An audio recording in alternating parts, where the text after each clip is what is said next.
Hello friends, old and new. I've got a fantastic epic for you today. Don't even need to exaggerate this time. The game well north of an hour. One of the most finely balanced games, certainly of the year 2024. Can't wait to show you it, and I think that's long enough of an intro, don't you? Let's jump right on in and unpause and start introducing our players.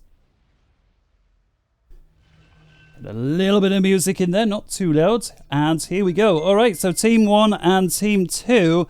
Team 1 today helpfully playing in the top west corner. Team 2 down south on the eastern side.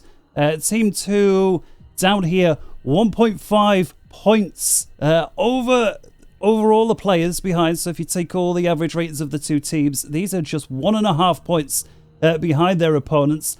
That's because Team 1 up here, if you add up every player's rating, just 9 points ahead. And you may say, well, that sounds like a tiny number overall, and you'd be correct. I actually asked the AI, what are the chances that a team such as this will win? And the answer came back 50.2%. Or said another way, these two teams would have to play 1,000 games before the team up here would win just one game more than their opponents. All right, let's start introducing our players then. There should be some new ones this time. So on the southern side for Team 1, Team North, Team Green, we have, to confuse things even more, in orange, Antonio. I think we'll refer to him as in UEF there. Antonio rated in at 1100, slightly below the average today, going UEF. So there's hope. Yeah, to his north in Ferrari Red, we've got our first Cybran mythologist, a long-time favourite in FAF. I think he's got a lot of games, certainly features in many of the casts, having gone first hand as well. Next in purple, we've got Seraphim, who's wasting no time whatsoever making his way towards the central region, is Ross Boys 3. I think Ross will do. He's an 1100. Couple of the rear players then. The first one in khaki green is Sinerium, a 1600 Aeon there, going first land, second air.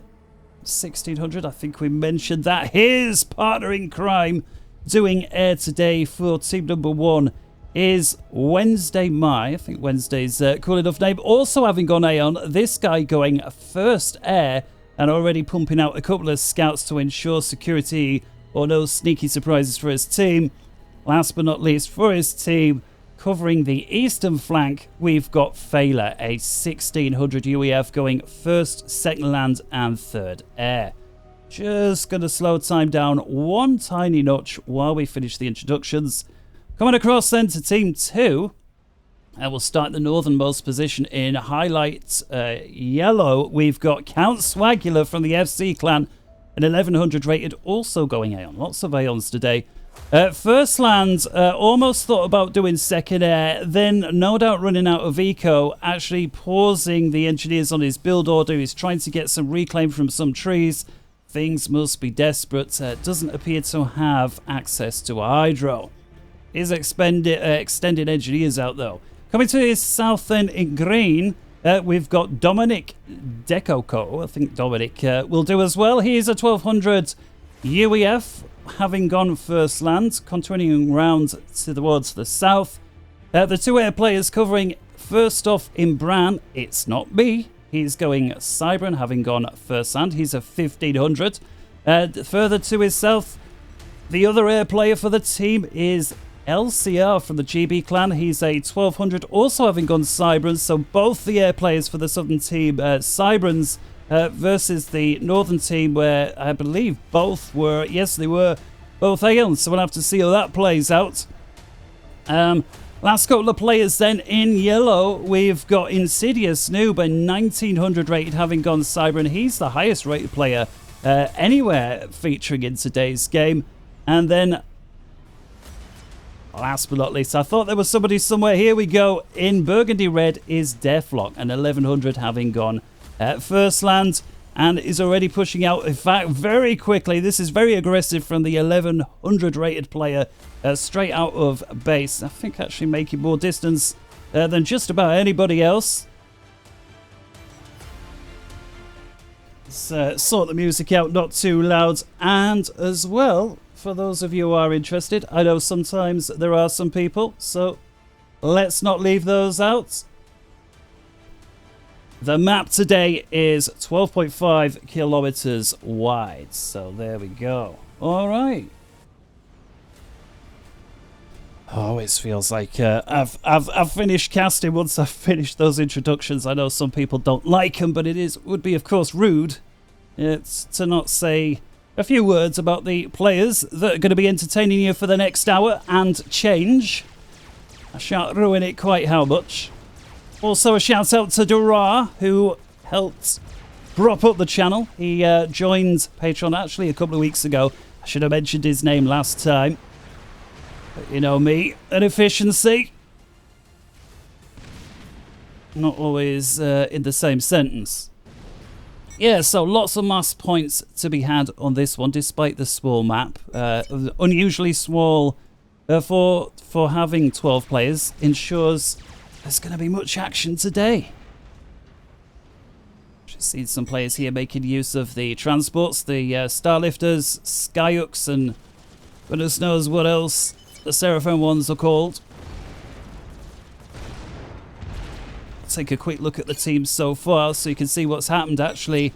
Team 1 here pushing well south. I mean, you could argue that the 50 million mark is of course corner to corner rather than north-south because of the diagonal starting positions. We'll have to see if they can hold this. There's certainly going to be contested for this area. We see at least 2 commanders from Team 2, from Team South, making their way across. We'll go back to full pace, my bad. Someone said if it's an epic, you best not be playing at -1. Couldn't agree more. Now worse.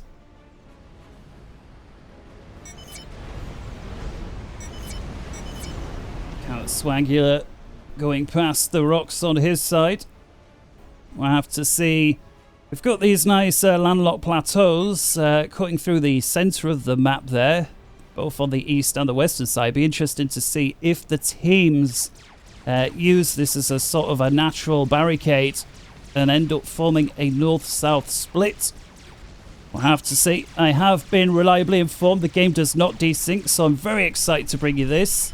For those wondering what this is, Supreme Commander Forged Alliance, unfortunately, once in a while when you get really long games, from the caster's point of view, they desync, and so while I'd like to bring you many more, unfortunately I can't. In fact, I think Guile's even taken to calling shorter games epics now. I was looking the other day, I always check to see, you know, that he's not cast the game that I'm about to cast, and there was a 45-minute long cast, which means by the time he's done his intro, the game wasn't even that, and he'd called it an epic.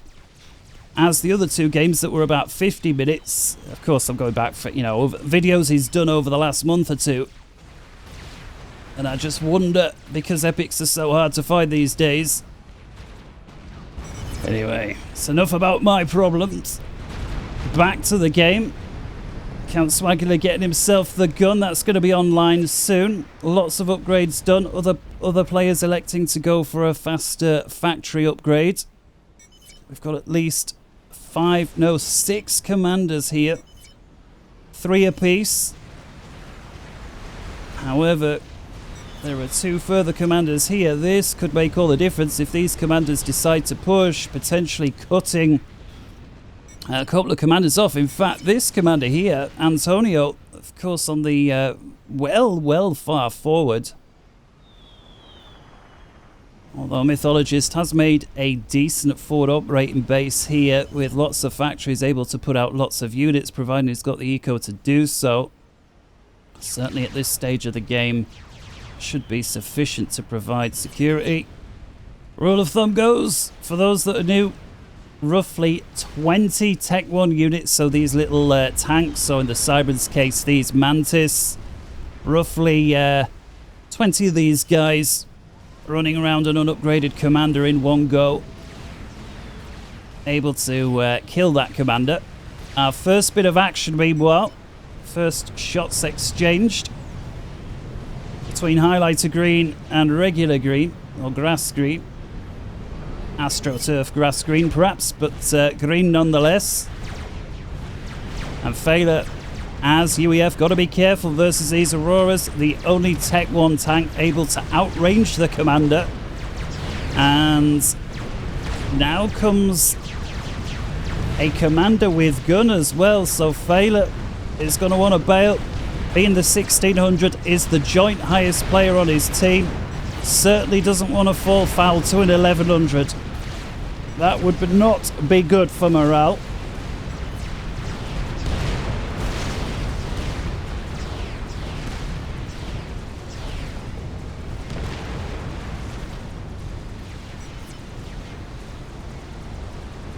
A quick look, meanwhile, down the south, it looks like the two teams having at it. Mythologist decides to push up versus DeathLock's manufacturing facilities, does manage to prevent one of the factories from completing. DeathLock, who did not get the gun, he's gotten the tech upgrade, so he really needs to try and build if possible. Mythologist, meanwhile, already got the stealth and the gun. Back to the flip side. And here's why Failure was a little quiet. He's made the switch up to Tech 2 on land as well as Tech using the Triad point defense. And Count Swagger does not want to push too hard into this. Trying to see what gun has he got. Is it the rate of fire? Well, the answer is he's not using either. He's actually trying to reclaim. Must be short on eco. And I guess it's rate of fire. Yes, it is. Not yet with the range upgrades, and Count Swagger have got to be careful here. Does he actually have access to the overcharge? Well, yes he does, but he's got no power. These are Tech 2 units. I think we've already got our first ejection here inside the 11th minute. Count Swagger is going to be the first victim of today's game. Bang, there he goes. T1 going up. Team 2, the first player, will be no doubt relieved it was an 1100, but it's no consolation for Count Swagger. Doesn't feel like he's played long enough. Felt he had more to offer. Team 1 says no. Try again next time. Over on the other side, Team 2 having better luck, actually challenging the forward operating base that we saw Mythologists have there with 4 factories. 2 of them are down. He has made the switch up to Tech 2. As you can see, he's got a shield. He's starting to put down some point defense.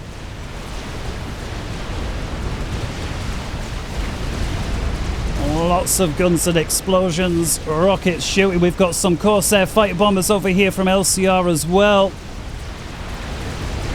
Oh man, Mythologist's got to be careful here. He looks like he's the focus of all the action. Does get a crucial rank of vet. He's back up to 6,000 hit points. Does have InsidiousNoob working him though. Insidious with the gun, overcharging as he goes. But these Corsairs from LCR, the main problem. LCR's got the gun as well. Mythologist, no choice but to retreat back. Quick look how things are doing over here. Team 1 taking advantage of the commander that's gone down and pushing south. Seemingly nothing much to stop them, and a lot of these are Tech 2 units. So we'll have to check back how Rossboy together with Fail are doing. I'm interested in what's going on over here. Mythologist sub 2,000, in comes another Corsair. He's sub 1,000 there for a minute, and he's got his dancing shoes on. Absolutely crucial that he does if he wants to stay in this game. Mythologist, one of the players that knows dancing is absolutely crucial. Wednesday with a beautiful move here, builds a shield. That's somewhere that Mythologists is want to get his behind, in and under, and quick. Multiple Oblivion turrets there, and Dominic, was it Dominic? Indeed it was, is dissuaded despite his high health, does not have gun. Meanwhile, checking in on the eastern side. Oh, look at this. ItsNotMe flying himself around personal to deal with this run by. And there he is, he lands, immediately overcharges one of the pillars. Don't forget these are Tech 2. and at this early stage of the game have been pushed deep inside the back of Team 2's base. Predominantly air players, which means they're going to have very little to stop. It's going to force their engineers to try and put down some point defense, but being Cybran, not necessarily the best. We do have a brick here from InsidiousNoob, together with the commander there, and a couple of Corsair fighter bombers. That should save the day. We do see LCR gathering together more and more Corsairs. Let's have a look how many he's got. Problem with these is they've got their missiles that fire ahead, and they very rarely miss their target. One of the favourite Tech 2 fighter bombers, whilst the UEF Napalm bomber did get a buff in recent years. Looks like Wednesday decides it's getting a bit dicey over here, flies himself out. We do still have 2 commanders in the area from Team 1. One of which may be about to go down. Mythologist outside the back of the shield. Just inches away, but you know, inches is all it takes sometimes. And he's down. Team 2 brings it back to a 5 versus 5. Everybody there agrees Mythologist has played far long enough, and that leaves Antonio by himself on the wrong side of the plateau. It'll be interesting to see if he decides to evac.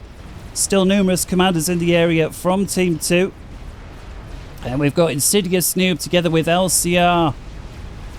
And Dominic, although Dominic deciding, looks like he was pulling back there. So the real threat remains on the eastern side. InsidiousNoob being able to plug that gap now with bricks, the Cybran technology. Remember, as UEF being very envious of those bricks when they came out, seemed much better than the Perseus.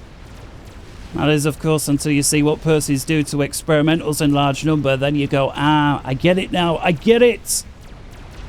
UEF, of course, having access to the Fat Boy. In the end, kind of balances out. Would appear that Antonio at some point evac'd himself. He's on the other side of the plateau than when we last checked. Just as well. Team 2, Team South on mop-up operations. We do have some triads here, actually 5 of them. Going down quickly. Actually mostly to Mantis, but they do soak up some of the fire. We've also got the Flapjacks over here from DeathLock, the 1100. Showing how mobile missile launchers are to be used. Don't get them inside the range of the weapon. The Tech 2 point defense, they of course outrange only just by a hair, but by a hair is all you need. Do sometimes see Aeon players trying to exploit that by ground firing as far as they go, hoping that the splash manage might bag something.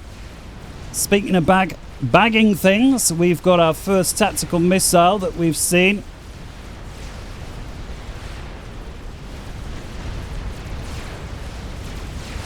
ItsNotMe says no you don't, and builds a zapper. Just as well saves at least 2 Tech 2 mass points there. So the first TAP missiles out from Failure have failed indeed. Don't know how I think them up. This one may not be doing. And that's going to bag itself a capped off Tech 2 max. Mex, that's 9 mass per tick DeathLock had, but he now doesn't.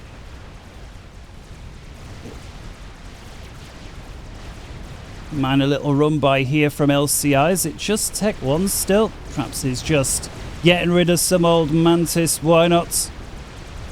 Failure with the first Percy that I've seen. Percival, I think, to give them their first name, but everybody calls them Percys. You know what? Shall get a comment from somebody. I don't. What are you talking about?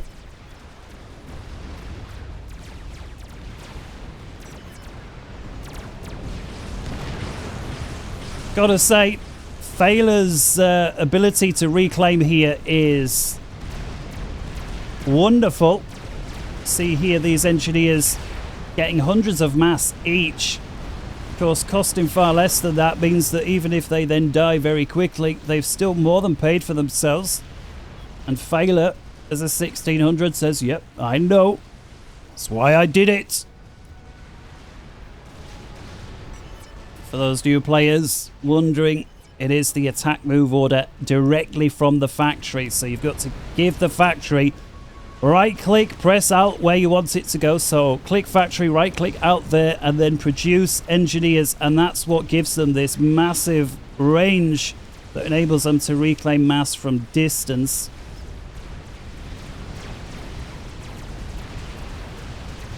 As we approach the 20th minute, let's just have a look.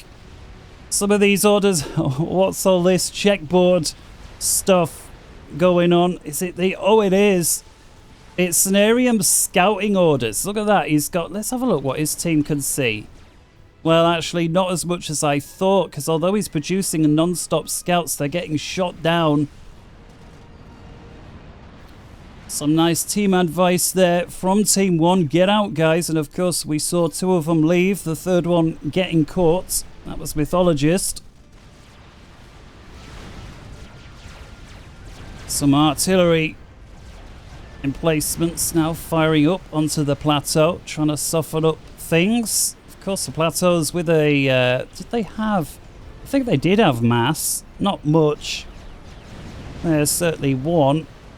Of course, provide a strategic area to control. If you can put up their air defenses, of course, you can shut down a large avenue for the enemy aircraft to come in. Now, this here was a really nice move. Look at this, Percy, 23 kills. Dropped off by Wednesday from Team North onto Team South's plateau, enabling Team North to establish on there. Actually, 2, I'll take that back. There are 2 mass points on there.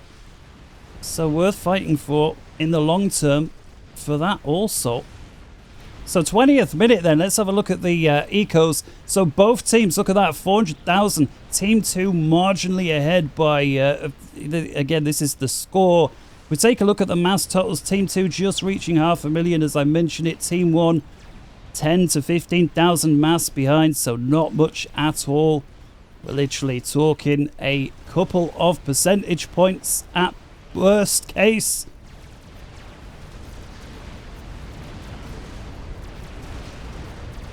And it does appear that we have this natural front line forming as we suspected earlier on between these plateaus. Right now it's eco galore. Team 2 just getting 900 mass per tick, slightly ahead of Team 1. So Team 2 at least momentarily pulling ahead. Have to see if that lead maintains. Well, perhaps not. Sinerium, he has dropped a couple of bricks off over the other side of this plateau, and there's nothing to stop them. And these are Tech 1 mechs that are almost upgraded to Tech 2. So InsidiousNoob not benefiting from the investment there. This is the worst time to lose mass extractor. We could argue 99% would be the worst point. But say he's going to get a couple of seconds worth of mass.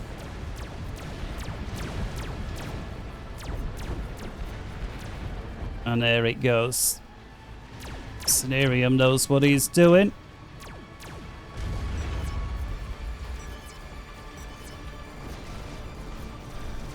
Sorry for zooming out so fast. It's one of those things. I do try and do things a little smoother.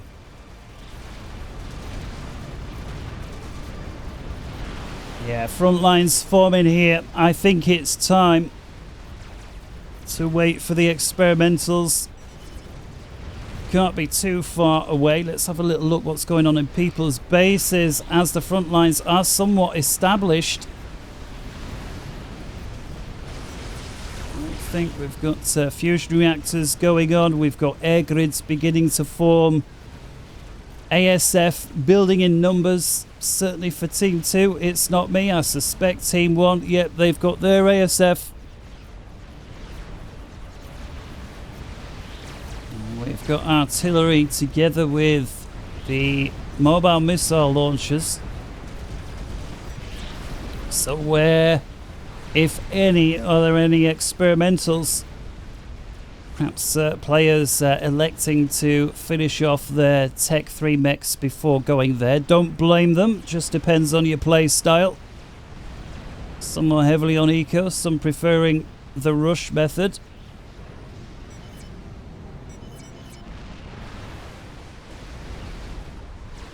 And I think we could afford just to try and speed things up a little bit.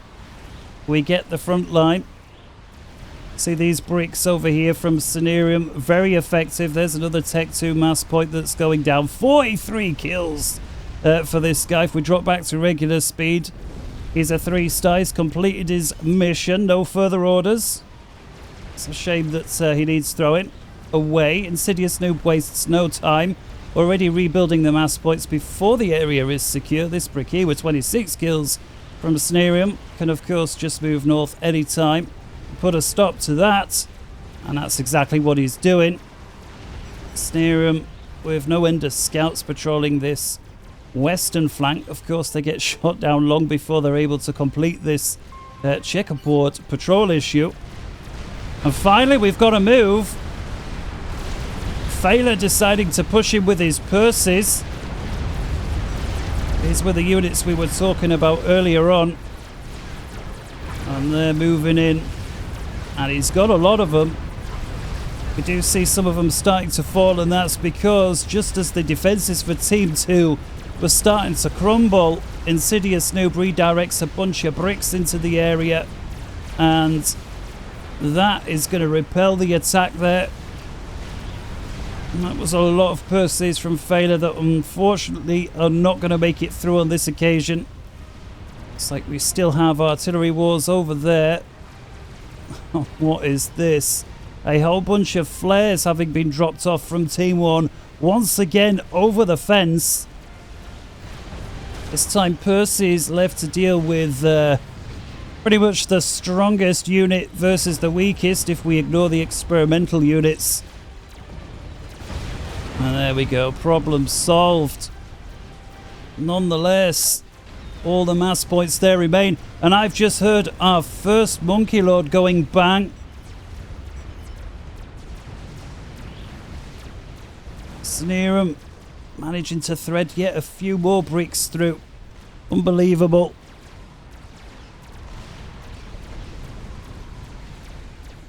So I don't know what's happening here for Team 2, but there's a lot of units being let through. We've got InsidiousNoob here versus a brick. Surely he's going to want to overcharge that. The brick is a 5-star. It's got 9,800 mass to its name killed. Does he get that? Yes, he does. It's a 10,000 mass brick. That was worth it. And we've got our first experimentals, what looks like from Team 2. We've got a Monkey Lord out. We've also got a Fat Boy. Just what the doctor ordered. We've got increasing amount of pressure here from FAForever, who has been beaten back to his front line, but it can't be long before Team 1 start threading through a few experimentals. DeathLock having secured the area, or at least spying on the area with scouts. Meanwhile, units from a couple of the players on Team 2 having enough of the drops decide to camp out with a bouncer as well as some bricks, ensuring anything else that comes through gets shot down, and if it does manage to land, as a nasty surprise. Meanwhile, it's back to the Eastern Front, and we'll see if Team 2 decide to push. They've got a Monkey Lord, and it looks like InsidiousNoob is doing just that. Flanked by the fatty from Dominic. Beautiful combination of units. Of course, we've got the bricks as well. So InsidiousNoob's going to want to push those forward. Monkey Lord does enjoy a little bit of stealth, and you can see there it was able to get quite close before being shot. Third of its health's down.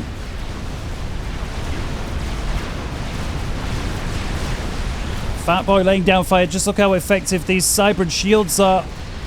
Absorbing several seconds worth of that microwave laser. One of the most powerful weapons in the game, that microwave laser. You will want several seconds of it pointing at you.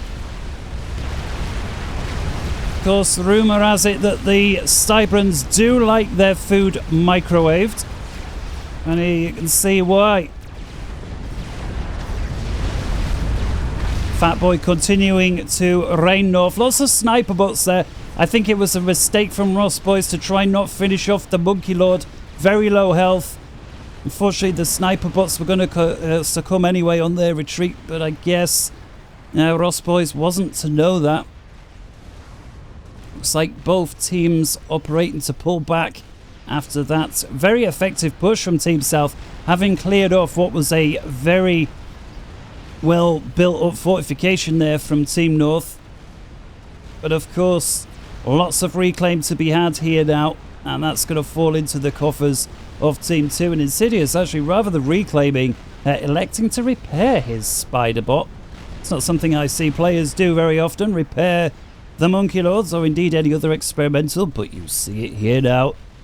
Did it actually get its first rank? Yes, it did. So there'll be a little bit of repair anyway. 35 hit points a second being repaired out of a max total 49,500. And it looks like Team 2 are decided to take advantage of their little win and continue pressing through. These are Tech 2 mass points pretty much everywhere now from Team 1 that are at risk. Are these still Tech 2? Yes, they are. Here we've got a huge number of Perseus from Failer. If these can somehow get near the experimentals from Team 2, they'll make light work of them. Of course, the Monkey Lord over here, pretty low health anyway, just 12,000 hit points. Pretty similar to an early commander. And Failer actually flying in more Perseus all the time. Very effective way to reinforce the front line. Sort of one of the hallmarks of a, where a 1400 becomes a 1600. It's one of the things, as somebody that watches many, many more replays than I cast, because of course most of them I can't cast, or they desync or something or other, unless somebody's kind enough to send me one in and says it doesn't desync. Always grateful for those. Doesn't always mean that I can cast them with my style, but I appreciate it nonetheless. Some people have their finger on the pulse really well. Others like to send in games when they play a particularly good game. That would be like me. Oh, here's one I did really well. Send that one off. Hope he casts it. Well, I said these things were good. Tell you what. Let's slow down time a bit. Let's get a bit of cinematics in. Why not? It's such a beautiful game. GC as well. That's gone bang from Team 2. The Monkey Lord here that we were talking about. That's had, well, long enough, according to Failer and his Perseus. That's gone down. We've got a few breaks from InsidiousNoob, and Insidious realizes a situation is lost when it's lost. He's already backing off.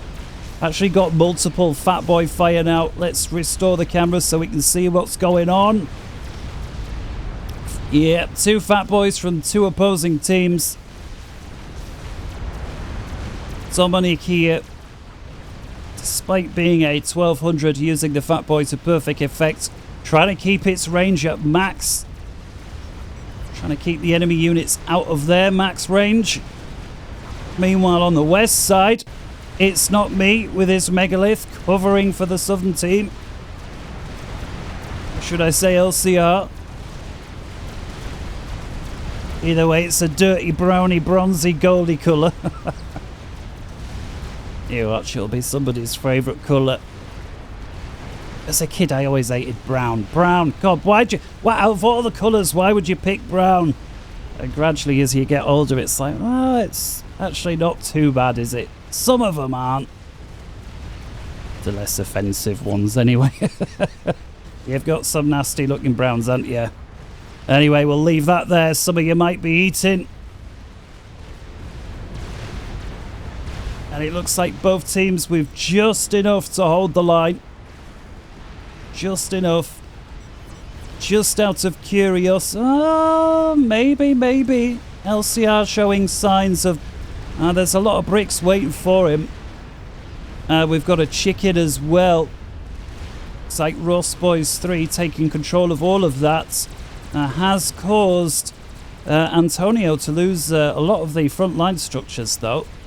And we've got a huge wave of strap bombers here from Wednesday. What we've got, 9 of them. Shockers from the Aeon, and they're having a go at the megalith. Get one load off. ItsNotMe pursues. This was a master move from Sinerium. Allows ItsNotMe to pursue the strats and then gets behind his air. That was a masterful move. Sinerium now with his Restorer's Ball moving in. And suddenly, the air may have just gone Team 1's way.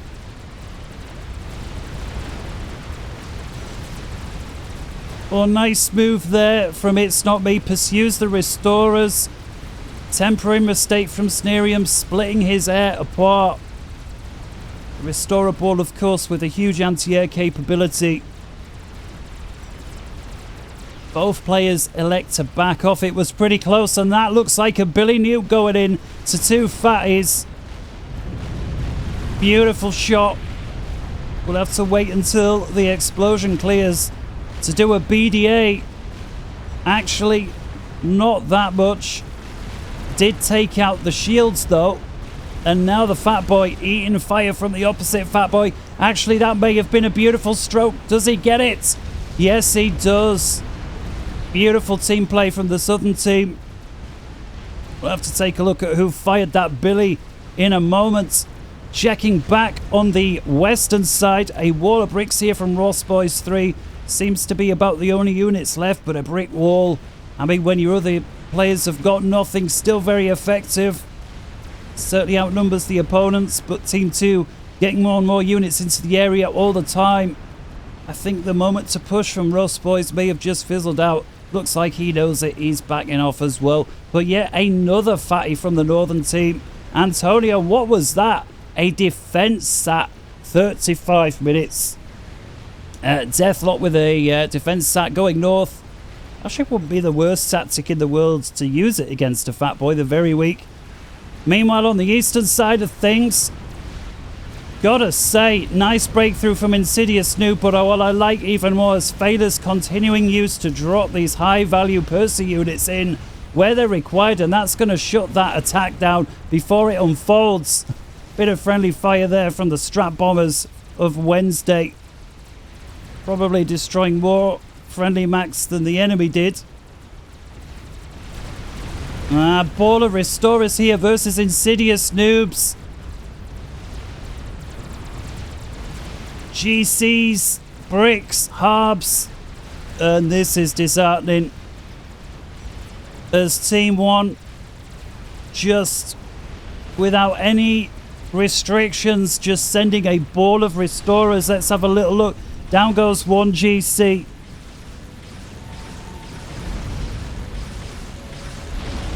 Down goes another. And is the ball of Restorers going to continue attacking, or is that it? Who knows? ItsNotMe decides to have a pop at them. Better late than never. Unfortunately, the experimentals are down. It's fairly even in number. Failer throws in his Tech 1 interceptors. I mean, why not? Once the battle's underway, anything helps. Meanwhile, Team 1 having luck over here as well, breaking well south with that Fat Boy. Was led with a chicken. That's apparently gone down. Few of the bricks remain, but just well-positioned Fat Boy is going to be able to just bombard this at range. Still the one defense sat over here from DeathLock. Well, take that shield gen out before it's allowed to complete. We'll have to see if his micro's there or not. Yes, it is. Then goes for the build capacity. Nice move. And then we've got some very exposed mass extractors And yeah, nice move here from Ross Boys. He can just afford to camp out, allowing the Fat Boy at range to cause damage. These are Tech 3 mass extractors belonging to DeathLock. 27 mass per tick each. So 4 of them on 100 mass a tick that he's about to lose. Thanks to the work there from Ross Boys. Gotta say, the players that are 1100, 1200 rated, much better than they were back in my day when I used to play. I know I say it quite often, but it's so true. Player skill on this game much higher than it used to be, I think, in part thanks to the improvements of the game, the shortcuts, the UI mods and so on. But of course, that doesn't take away from the players that learn how to use all of that effectively. Such as this GC that's got no chance versus all these Percy's, actually sucking up more Percy's into his arms than his Cyclops Eye is able to deal with. I'm sure I just heard an experimental bomber. What is this? A nuclear symbol right slap bang into the middle of those Percy's. I'm just curious. That's a Billy nuke, because we didn't hear the Billy, nuclear side. We've got 26 of them. I'm just curious how many, if at all, this is going to take out. Many of them full health. Bang. I think that's the second Billy nuke we've seen. We'll have to see who's firing the... Look at that. It's annihilated the force. There's a couple of stragglers retreating off.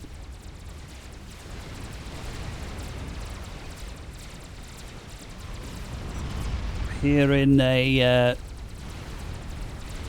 chicken having its way. Fat Boy fire through the central regions. Yeah, there he is. The chicken. Only thing left is the air from Team 2 to deal with it. We've got strap bombers as well as Corsairs.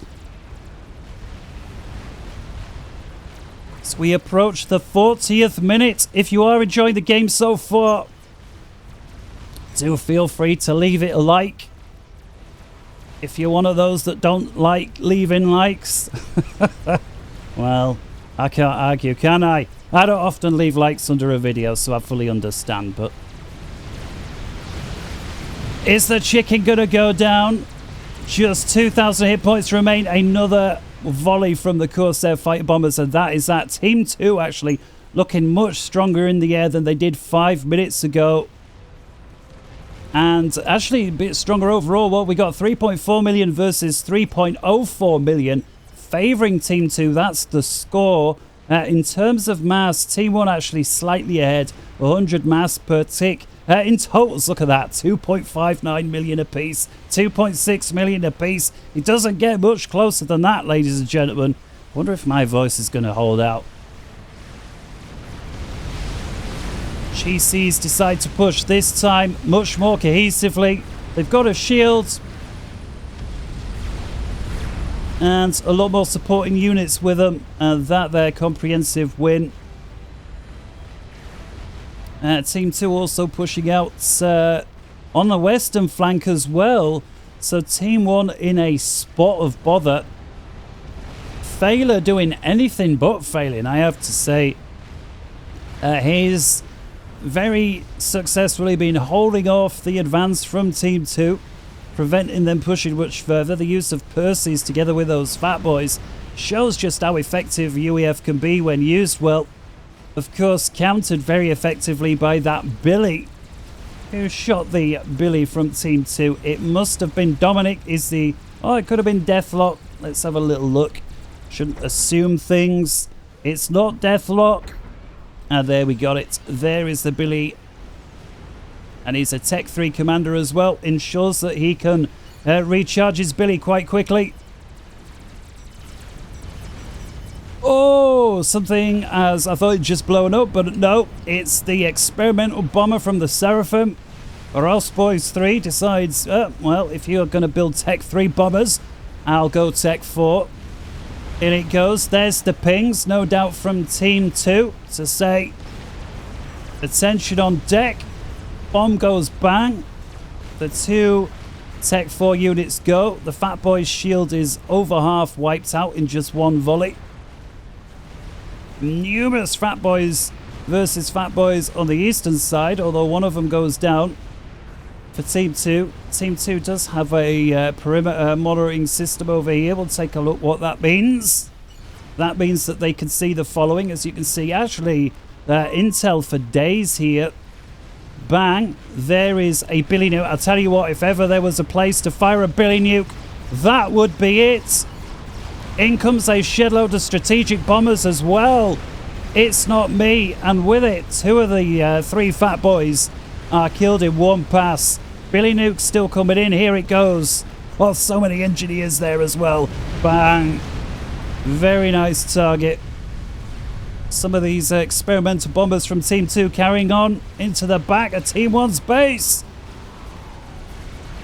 His name might be It's Not Me, but it certainly is him. And there goes the air headquarters for failure. Of course, he's not the dedicated air player, but still, always a worthwhile target to take out HQ buildings where possible. Look at this. We're seeing our first telltale signs of Tech 3 artillery traversing across the map there from Team 1. Just as well, they need something. Corsair fighter bombers firing into a shield. I think they were going after the strategic missile defense, but there was a restorer ball from Team 1. Sinerium. Sure, I'm making a balls of that name. And once again, this restorer ball inflicting huge amounts of damage. And Team 2, oh, they do have an answer. They've got a bunch of Cougars here. These Cougars should be able to shoot down these strategic bombers. There they go, look at that.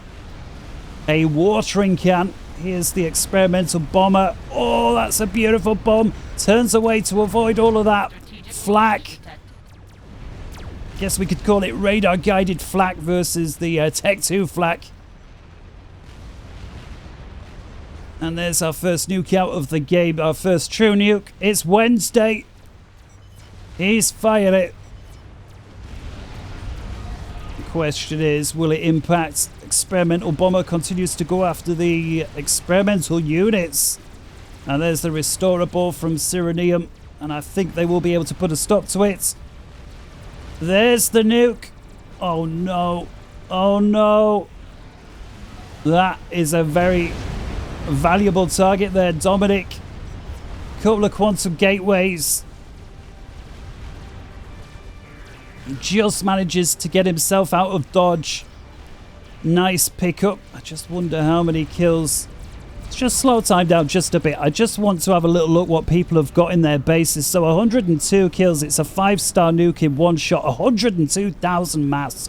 Well, that in one shot is an unusually successful nuke. I'd never be able to tell you what the average is, but I can tell you it's less than that. The Tech 3 artillery from Team 1 continuing to cause havoc down here. My only other real curiosity was how many kills does this guy... where is he? DeathLock actually. Shield took a lot of damage owing to what had gone on. Here he is, Dominic. 59 kills, 36,000 mass with his Billy Nuke. Fat Boy's continuing to go, so let's just have a quick look in the bases. We've got a defense sat under construction here. Let's just slow the time down a little bit more. So much going on, it's the only way we're going to be able to see what's in the bases. Experimentals underway from Ross Boys. An air grid and a half here from Sinerium. Wednesday with a more modest air grid is, however, going with the nuke. Quantum gateways. Here we've got the defense sat from Team 2, trying to have a go at Team 1, trying to get rid of their shields. Experimental bomber bombs away again, down to just quarter health. Bombs going down. Let's pick up the speed just a tad. Bang, there it goes. Of course, the explosion now deals the damage when it pops. Pop. Allows the units below a little bit more time. We've actually got Rambo preset commanders here together with the Percys. Let's go back full speed. And here are the Cougars. Of course, the Cougars can get one-shotted by that experimental bomber should it drop a bomb there. Meanwhile, down here, there we see that defense sat, and there we see the corner of ItsNotMe's base coming down. Quantum gateways galore. Nothing looking too Scathis-like. Two experimental units at risk of knocking each other out. Actually, the chicken gets the killing blow, gives it that crucial rank of vet. And a huge air force here from ItsNotMe, deciding to have a pop at all of these restorers. Those restorers from Sinerium. Oh, goodness me, I'm gonna balls his name up for the rest of the game. But regardless of that, his restorers have more than made up for it. InsidiousNoob once again pushing up the eastern flank. Will he have enough this time? Failure, who's held it so well. Failure. Anything but a failure, I have to say. Bang. A fat boy there pops off. Lots of engineers here from Failure trying to reclaim. He realizes the position is at risk. He's had to retreat back. He's got a huge bank of Tech 3-point defense. They take out one of the GCs. In comes the Billy Nuke. Be interesting to see if that does connect. Of course, just requires 1 or 2 TAC missile defense to deflect. Actually, there's more than 1 or 2. We've got a whole bank of them here. Will the GCs take out the TAC missile defense in time? Of course, they're prioritizing other units. Here comes the Billy.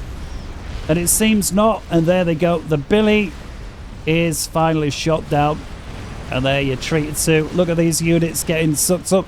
Interestingly enough, they can still shoot while they're attached to the arm for a few moments. There we saw it. Takes them a moment or so to die. There we see another shot. I don't think that was always the case. It's been an interesting addition.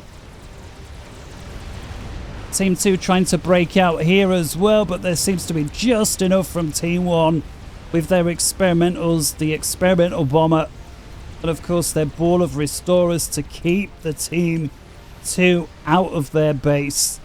Team 2 though, what's this? Well past 50 way. Let's have a look from Team 2's point of view. There we see it. Just above halfway on the western flank, certainly well beyond it on the eastern side. If we take a look what Team 1 can see, well, their sphere of influence is beginning to collapse. Just as they send a large scouting run out to see what's what. Do any of the scouting planes make it through?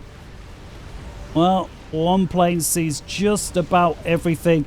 There we see a nuke there. It's unclear if that was identified. Certainly 48 minutes into a game, not many excuses remain as to not having a nuke defense. Can, of course, debate that at 25 to 30 minutes, depending on how the game's going and what slot you're playing. Always like the team games where I see a player that's comfortably in the rear actually bring their nuke defense forward to cover the more forward player's base. There's, of course, team play. We also see some selfish players cover their base and no more. Strategic launch detected. And the nukes fight. I do just want to see who is firing this artillery. And there it is. The emissary here from Sinerium. Actually with only 22 kills. Somewhat surprising. We've seen it firing for some time. Out comes another nuke then. InsidiousNoob getting attacked from fat boys at range. Failure knows he's got to keep retreating. Here comes this nuke, and I just wonder. Oh, Dominic. Oh, he's on the run. That's actually a very legitimate target. A huge amount of build capacity there. I suspect that was the main reason for opting to attack. Actually, Dominic running away from base, so that would imply that his anti-nuke is not ready, and indeed it's not. Dominic's going to want to make sure he's got enough mass in his coffers to allow that missile to complete. Actually got a couple of defense sats over here from Team 1, Failure, who's repaying the favor in kind. Experimental bomber picking off the GCs. There were 3 there from InsidiousNoob. Now there's just 2. Look at all these engineers from FAForever. I mean, he's getting his hands on a huge amount of reclaim that he should not be getting. GC is very effective at dealing with mass amounts of spam. Probably one of the best units, actually, experimental-wise. Fatboy also very good at range. This here, very useful move, InsidiousNoob. These factories have produced a lot of engineers, which in turn have given FAForever a huge amount of income from the mass. Experimental bomber moving in, lots of pings. Beautiful move there from InsidiousNoob, splitting up his units, but is it too late? It's the only way you can counter weapons like that, split them up. Well, just enough of them remain alive to deal with the problem. And it would appear that the Air Force is there not doing... What is this? Sinerium says, you will die soon with a link. Is probably referring to this huge amount of strats. It's not me. What have we got? 47. This can pretty much one-shot anything in the game, providing it can get through. Sure, there might be one unit that, under certain circumstances, can't be one-shotted. But this, if he sets these up in a trail formation so that, you know, each bomb causes damage rather than multiple bombs. Oh, no. Bombers going in unescorted, the first 4 or 5. There's the rest of them. This is a terrible move. He should have sent his Air Force in first. That's 47 strategic bombers, and I don't think any of them are going to get through. Scratch that. Maybe 3 of them will. Oh my god. Did I just see what I saw? Here he is saying 47 bombers can destroy anything one shot. They don't destroy anything at all. Oh dear. Probably one of the worst executed bombing raids I've ever seen, certainly with 47 strats. Sorry, it's not me. I did give you some praise earlier. I'll take it with one hand as I give it with the other.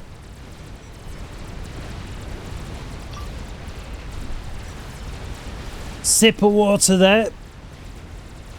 As we get to the 52-minute mark, and once again, Team 2 right on the door of Team 1. Don't forget it is a diagonal map, so this right here would be the equivalent of Team 1 attacking through this region here. InsidiousNoob with multiple GCs. LCR flanking it with bricks. Megalith. We've got DeathLock with multiple Percies. Problem is, though, that 4 of these GCs, 2 of them are very heavily damaged. A third one not looking good. And eating brick and Fatboy fire all the time. We're going to have to zoom in at the expense of others. They do take out one of the Fatboys that's been causing them problems. Surely the second one's going to go. There it does. One of the GCs is down. The second one's about to go. There it goes. Multiple GCs and Fatboys defending. We've still got the Megalith here pushing up. A third GC. There it goes. And there's the 4th, the last one from InsidiousNoob. And that's about to go down. Does actually bag itself another Fatboy, though. But it's now versus 3 GCs. Multiple point defense. And this is just going to leave a huge amount of mass for Team 1. If the computer don't crash, let's zoom out a little bit and see what we have. Well, 15, 30,000, 56,000, 18,000, 70. You've got 200,000 mass right there, and then some. Meanwhile, we've got 3 defense sats or experimental satellites over the top of Team 2's base, and they're starting to crack through in cahoots with the artillery. Now we've got a nuke out from Team 2, just as a nuke out from Team 1. Ross Boy's desperate to try and get his hand on some of the reclaim, as is ItsNotMe, LCR. It's nice to see. Of course, if you have a big battle, win, lose or draw, you want to get the reclaim It's Not Me. He's got... Why is the shield bit? He's got to get that shield up and running pronto. There we see the impact from the nuke from Team 1. Oh, and there's the impact from the nuke from Team 2. Multiple detonations on the screen at the same time. Sinerium with a donut. 53 minutes. Incredible anti-air capability that thing has. Almost worth building just for that. A few Tech 1 bombers unescorted over here from Wednesday, trying to deal with some of the spam that's running through. Very effective too, until It's Not Me, together with InsidiousNoob, says no more. So we got here Harb, 33 kills. Well, much mass? 15 or 16,000 mass. Look at that. It's 15,400 mass that Harb's got to its name. Very effective indeed. And if it's allowed to get its shield back on, it could even have a little bit more before it goes. Although there's another fat boy now dealing with it. Multiple fat boys. In fact, so many fat boys all of a sudden. Team 1 have come out of their hole a little bit versus 5 minutes ago. And FAForever, who has been pushed out of the northeastern region of the map, is trying really hard to get back in. And actually so many engineers, and again just absolutely determined to get his hands on all of this mass. And of course he's spending it too. Let's have a look at his well, yeah, there you see. He is indeed spending it, just producing more and more fat boys. Defense stats actually got 4 of them online, going for a 5th. And here we see what they're doing. Oh! Kaboom! Scath is cancelled. InsidiousNoob defeated by Wednesday.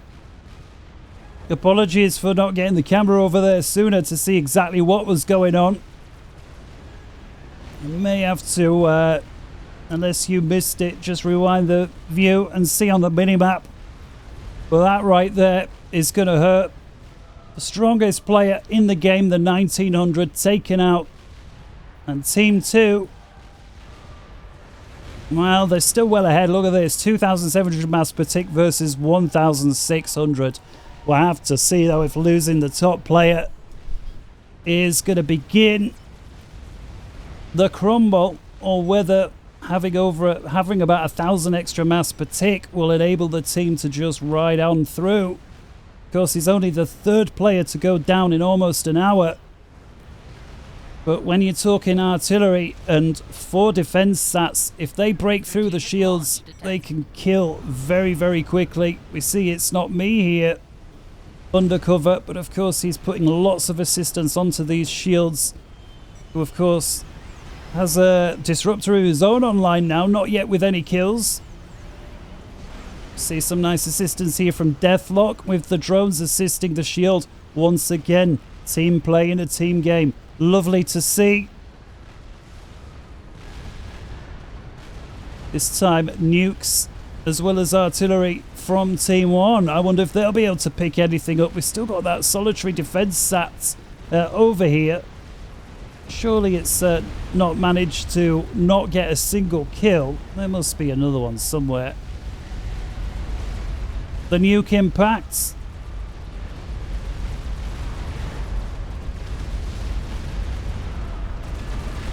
Nice strategic bomber runs. Gotta say, man, FAForever here. I'm just gonna have a little look. How much reclaim has he got? 608,000. He puts everybody else to shame. In fact, FAForever has got as much as, if not more than, every other player in the game combined. So props to him. And for those wondering, well, how's he done that? Well, just look. He's just producing engineers and sending them out en masse to where all the battles have been. And because of that, he's able to replenish units and fund it. Rinse and repeat, right, FAForever? If he happens to see this.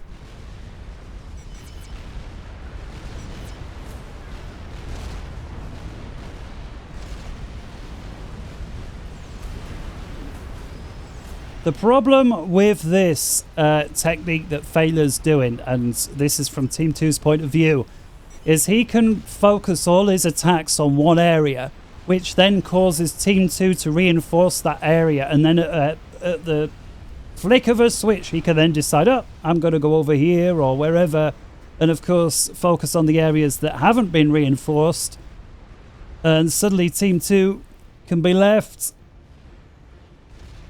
in a situation. So, well, there's the pings. I just wonder, the Team 2 aware? Yes, they are aware where Sat City is. Perhaps gives you a little clue where the thumbnail came from. It's 5 of them with a 6 on the way, and I don't think FAForever's going to slow down after 6. We do have the 2 defense sats working together. This one here has got to be the first one from DeathLock. 28 kills. Certainly Team 1 leading the way with the standoff weapons at this stage of the game.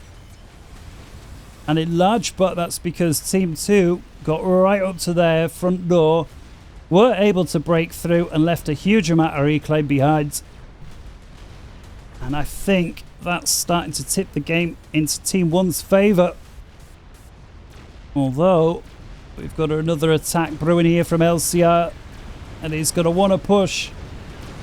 You don't want to stand at range and just allow a fatty to fire at you for free. You either want to advance on him or retreat back.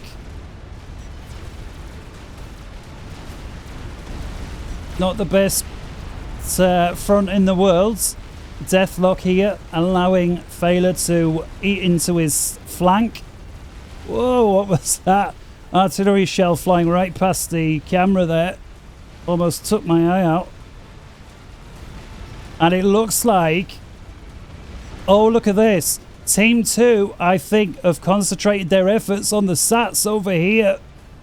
And it looks like FAForever's realised he's gone on shield production and his sats are wide open. All 6 of them. We're going to count this one as complete. It's 90% there, pretty much. Alerts are going down. Strategic launch detected. Oh, now we've got the defense sats over here as well. This is what's needed from Team 2. We've seen how effective Team 1 have been with their standoff tactics working together. Team 2, oh, 3 lots of artillery there coming in. Oh, come on.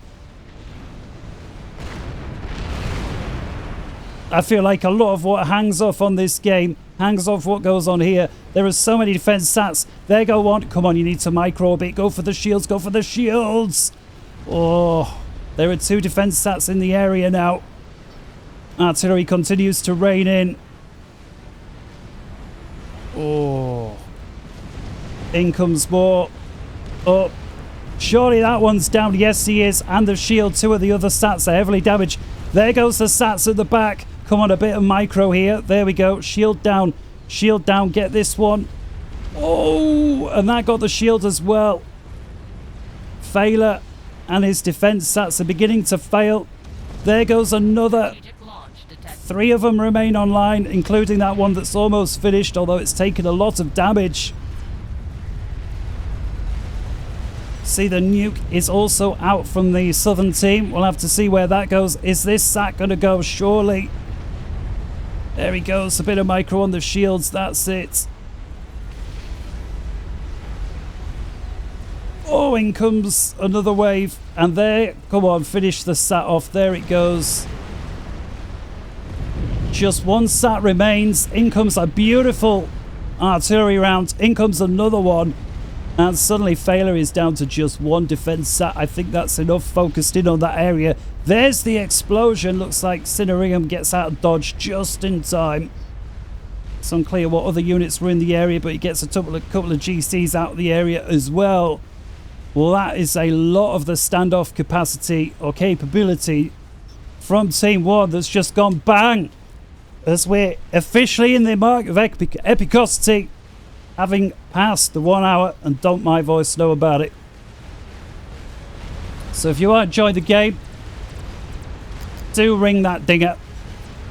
Do your thing. Strategic launch detected. Nuke out. This is defensive nuke from Team 1, perhaps, into all of these bricks.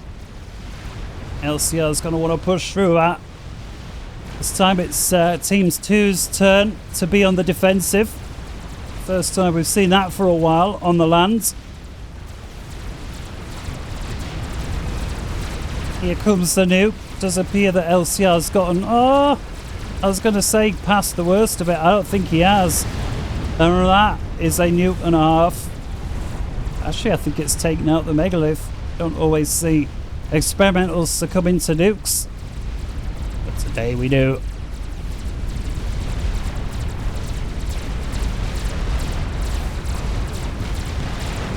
Billy Nuke, I guess, once again. Dominic. So let's just have a look out of interest what he gets. So far, Dominic...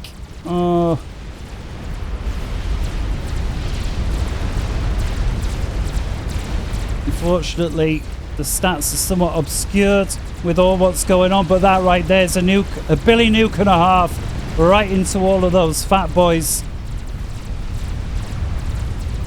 Still see lots of artillery heading north. We'll have to check on the state of Team 1's base in a bit. That is, of course, assuming that Team 2 can survive this onslaught. Spiderbot having its way with the chicken. Does get it.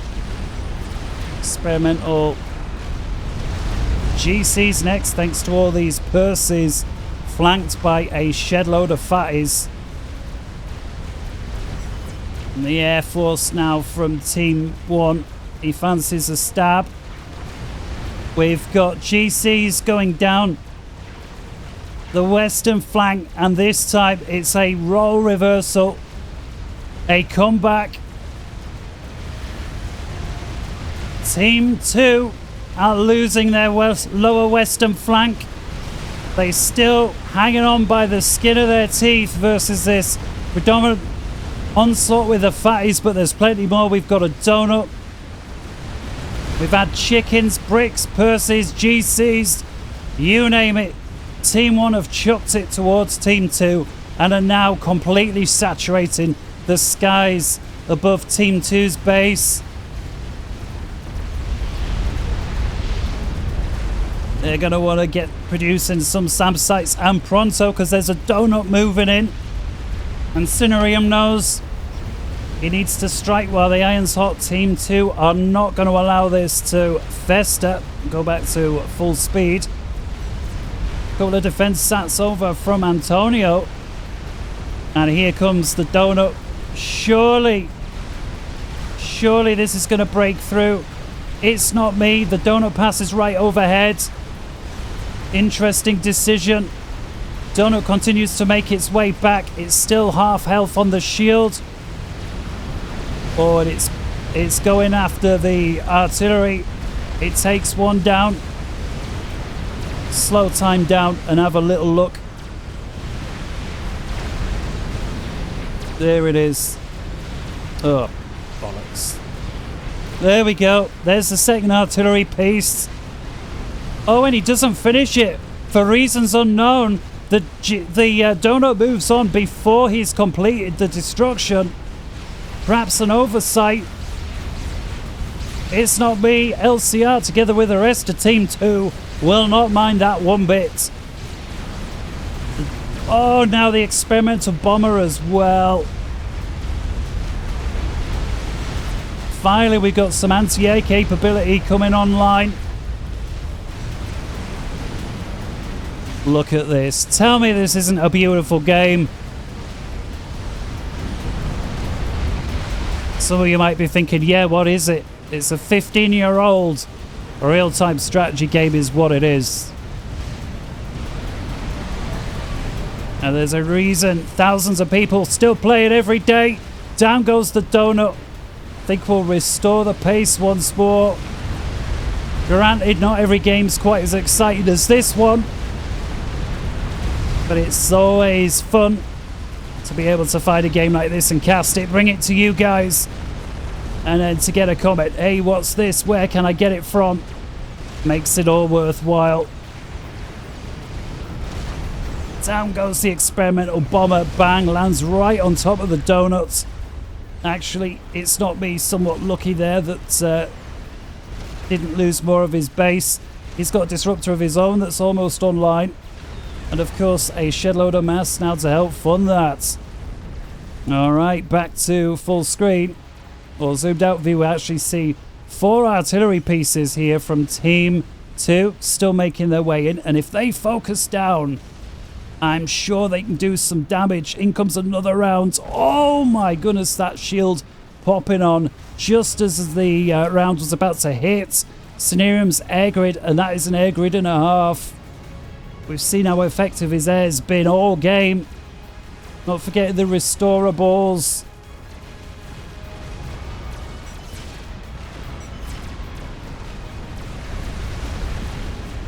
So the attack down here somewhat being held at bay.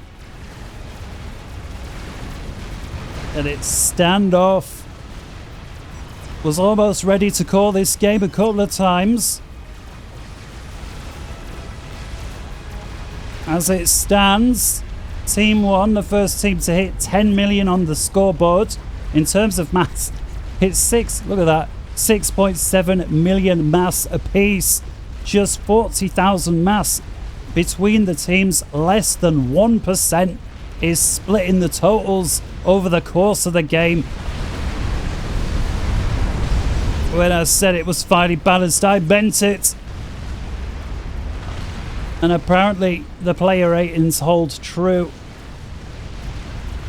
Just 9 points separating all the players combined.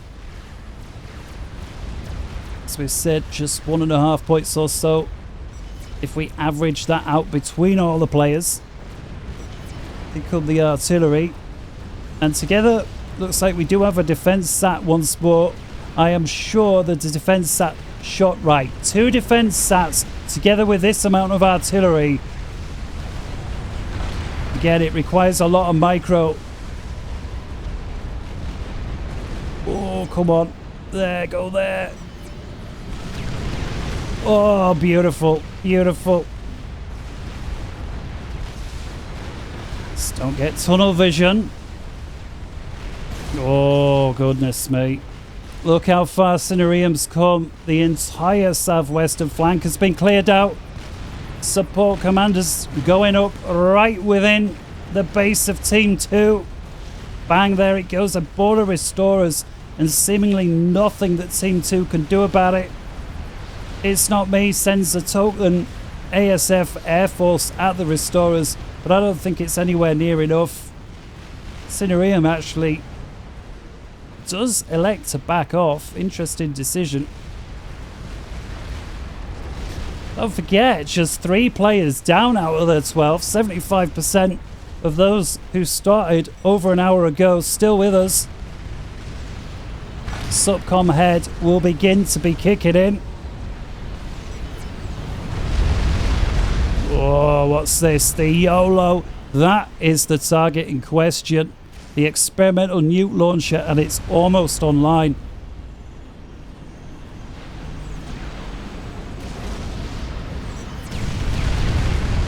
Seraphim shields. This is going to be the target of Team 2. Say all hands on deck. Strategic launch detected. Untold artillery batteries. 2 or 3 defense sats, and that right there is surely a defensive nuke from Team 2 right into the advancing forces from Failure. I suspect actually it was a Billy, but effective it was. Out comes another nuke, and that is going to mostly bag itself engineers, but there's a lot of build capacity within those engineers. There were Percy's as well, and here's the ball of restorers once more. Very little Team 2 seemingly able to do about it. And slowly but surely, Team 2's sphere of influence has shrunk. I mean, look at it. Way less than 25% of the map now. It's a quarter of a quarter. Somebody can let us know what that is. Oh, the YOLO, look at that. It's not yet online, but they've managed to knock down so much of its health. I mean, I'd love to know how far that is complete. Oh. Support commanders going bang. This is anything but over. Team 2's standoff capacity is enhancing despite their sphere of influence decreasing. As long as they can keep these experimental units out, they need to work on the anti-air capability. And that right there is it. Sinerium there highlights the thinking. Wednesday with a more polite way of saying it. But regardless, seemed to bring a sigh of relief after that. Things are bad enough as it is, and of course, they can now refocus their efforts.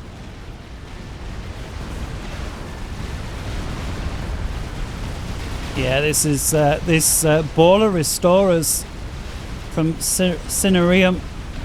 It's been problematic all game. In fact, there are many things that many players have contributed in this game that you could say without that, things would have been very different. I mean, the Billy from Dominic, untold amount of damage that thing's caused. Just want to see if I can get away.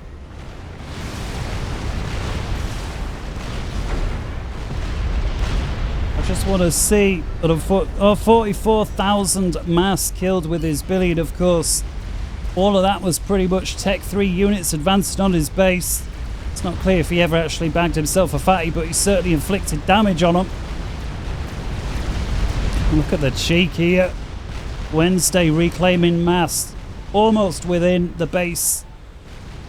You can technically argue within these canyons is within the base of Team 2. Oh, but it looks like a huge hole's just been knocked into Wednesday's air grid. The standoff weapons, yep, there we go. Actually, Wednesday there on the run just as well. There's Failure here as well. They got to be careful, actually, that they don't get taken out. Wednesday does manage to get a nuke out the door before losing his missile launcher. We'll have to see if that gets in.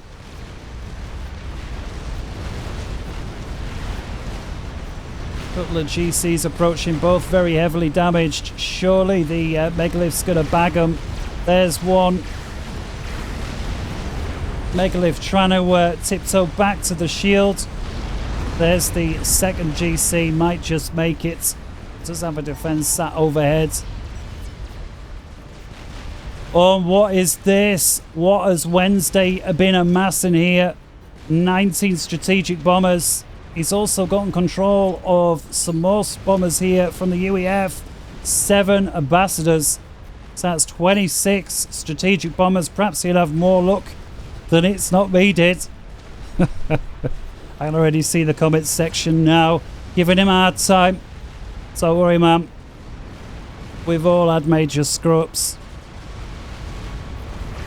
Even if it's never been quite as major as that. Ah. Oh. Failure here, eating fire. Oh, we've got ItsNotMe's telemazored in. I'm so glad I caught that one. You're going to want to move. Oh, ItsNotMe's already trying to teleport away. Oh, he gets out of range. ItsNotMe's going to have to keep going. He can't cancel. The Sats come in. Failure. Oh, the bombers are going in. Oh, ItsNotMe. He cancels and he dies. That's 2 commanders in half a second.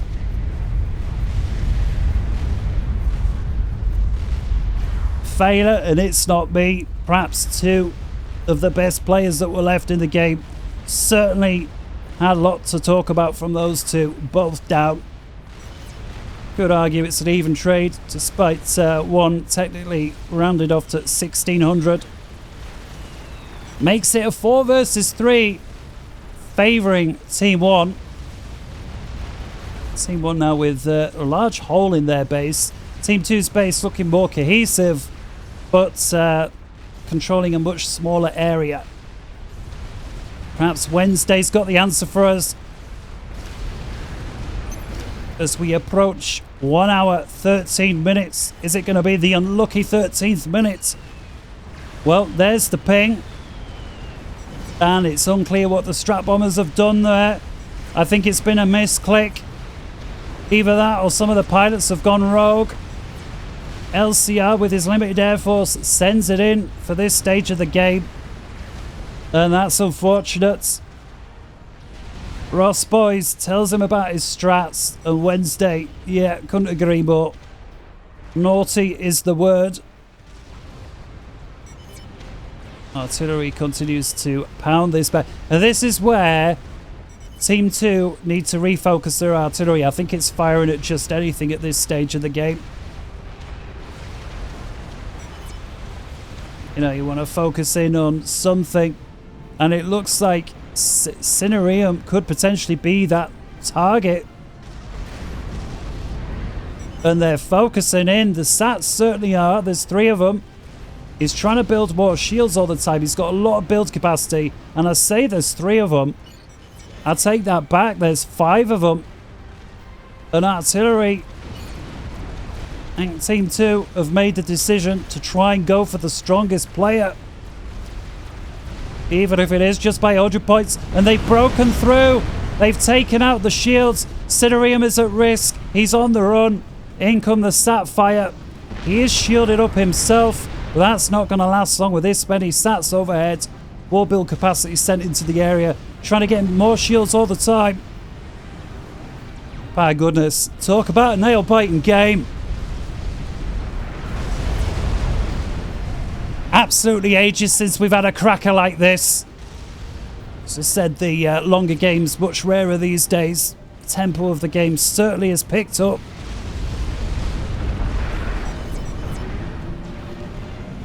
That's so many sats.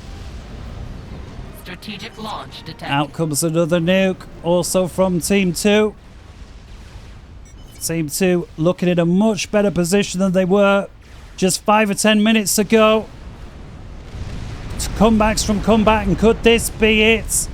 Almost as soon as the shields are destroyed, there's an insta-build for new shields, it would seem. Wednesday with lightning reactions. Again, Wednesday keeping his teammate alive. LCR defeated. Apologies for missing this. What happened there? Was it a lucky shot or was it a bunch of bombers? Either way, that brings Team 2 down to just 2 players. Could this be about to change though? The sats have got through. Sinerium's personal shield is down. His health is fading fast. Oh, it's going to be close. It's close. 2-1-0. And it's good night. The 1600 taken down. Team 2 needed that. Brings it back to a 3 versus 2. Favouring Team 1.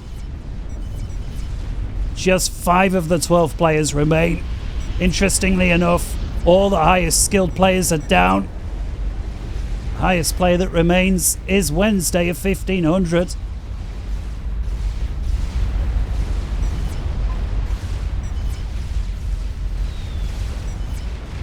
Four players equal to or better than no longer with us. Oh, what's this? I beg your pardon, it appears to have been attack missile snipe. Beautiful play. The oldest trick in the book, a stealth TML base. And it would appear that Team 1 showing why the oldest trick's sometimes the best. I suspect that's what took out the strongest player that was left. It's not me. An LCR, beg your pardon. Dominic still got his sats. Interestingly enough, it looks like Antonio. I think it was actually Antonio set up the sneaky base. Thought for a moment there, Team 2 seeking revenge. Wednesday pumping out more experimental units than I've had at dinners. Well, that said, I've had some very nice dinners this year. We decided to do a bit more home cooking. In comes the experimental bomber. Drops one off. Does it break through? Actually, yes. Cracks the shields, and with the defense sats, actually, Dominic's defense stats there, he's lost 2 of them. He needs to get that shield on. Oh, he needs it now. Sometimes it's best to get a Tech 2 shield just so you've got one. Then go for the Tech 3. Oh, he could be about to lose the 3rd. Oh, just in time. Just in time. In come a huge wave of bombers. This time from Ross boys. And there's Dominic. Or at least there he was. As the strap bombers tumble out of the sky. But their mission is complete. Suddenly, the entire situation rests with DeathLock. His 1100 rating may have him pegged on paper as the lowest player in the game, but he's the last one standing.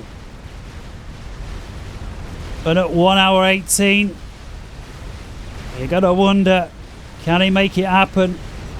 Economically speaking, Team 2's mass per tick is half what it was. Team 1 still at the 1.6 mark. DeathLock is managing to push out. GC, Monkey Lord, Fat Boy, whole bunch of supporting units.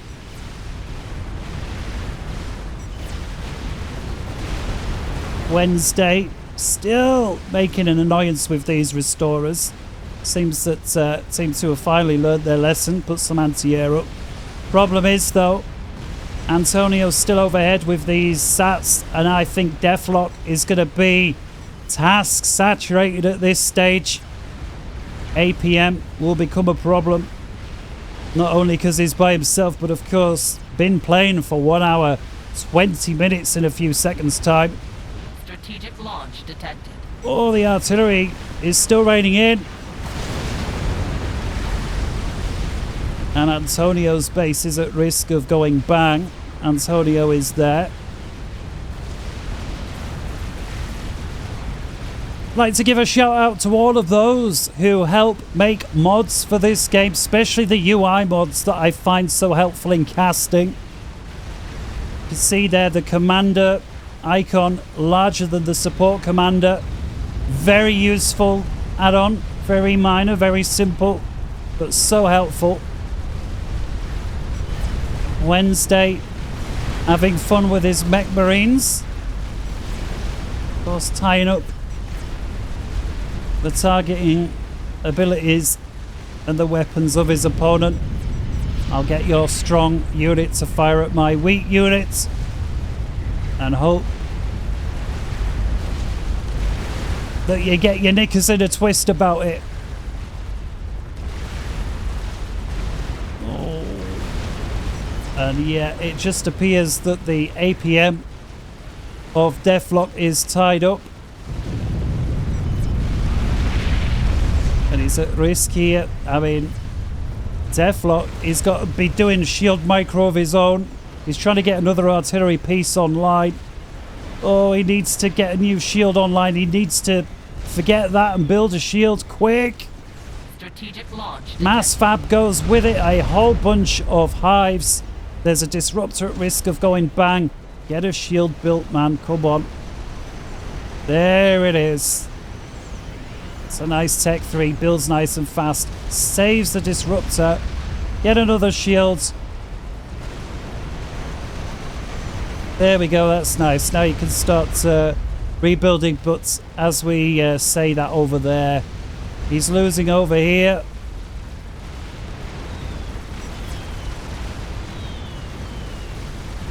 A lot of strap bombers from Wednesday. Oh, beautiful! It's not me. What's he say there? We had 70% of the map at one moment, and that guy was doing Scathis. Yeah. And this, I think it was over here somewhere, and it got picked off. But let's be fair, there's been comebacks from comebacks on this game. If ever there's a game worth the title of epicosity, this one is it. And it would appear now that Wednesday's Air's just shutting down DeathLock. And I fear that DeathLock's days are numbered. Let's just deselect.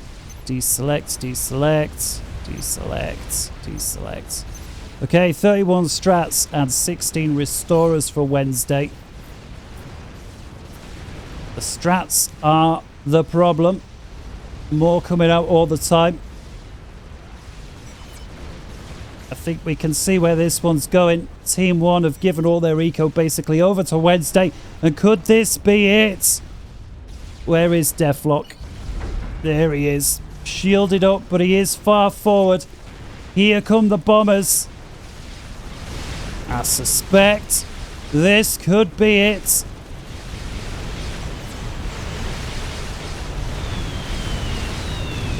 Out come the bombs. They're chaining down. There he is, Commander under attack indeed. 5, 4, 3, 2, 1, and bang.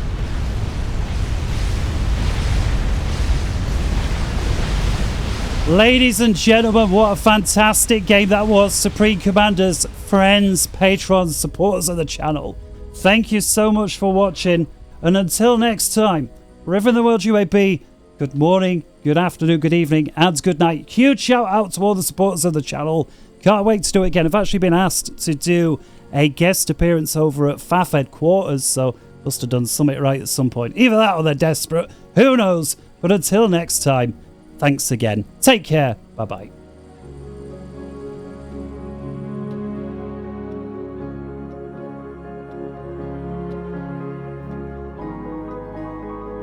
See ya.